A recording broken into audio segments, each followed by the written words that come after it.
The building behind me was built because of a major Indiana windstorm that blew in during the camp meeting here in 1907. The windstorm blew down the large tent that had been erected where the services were being held. The ministers decided that perhaps the Lord was telling them something, and so they built an auditorium in 1908. Again, they built it with their own hands out of concrete blocks which they had fashioned themselves, and materials, some of which came from Moundsville, West Virginia. It was a very interesting building to see. It was built in an oblong shape. It had an acoustical bubble over on the north side because there were no electronic devices in those days to help people hear.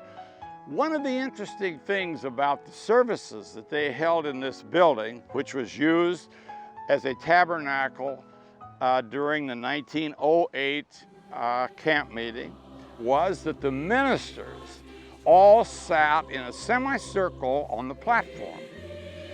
And there were no printed programs. The people sang until they felt they had had their sing.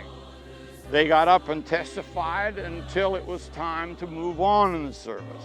And so there was a sort of quiet period when the ministers on the platform began to look at one another.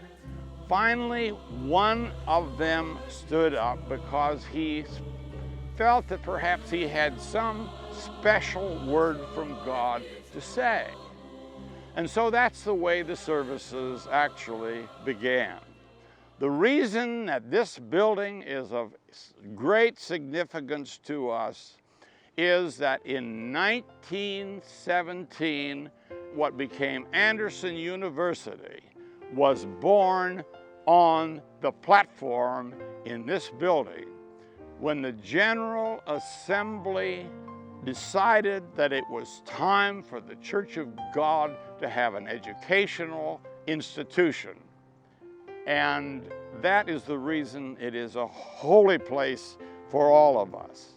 Now, a lot of interesting things have taken place in this building. We needed a good gymnasium in which to play our ball games, but the facilities weren't there. And so we went to work. And the college remodeled the building and made a gymnasium out of it, in which we played a lot of our games. The games were of special importance because the building was fairly small, the roof was not all that tall, but it gave us, we thought, a pretty good edge when the visiting teams came in. Later, when we built a new gymnasium, the building became the women's gym. And then as facilities improved, again, the building itself became a place where the trailer court crowd, the men and women who came back from the war, came and did their laundry and hung their laundry up on the inside. Then it was finally morphed on to become a skating rink.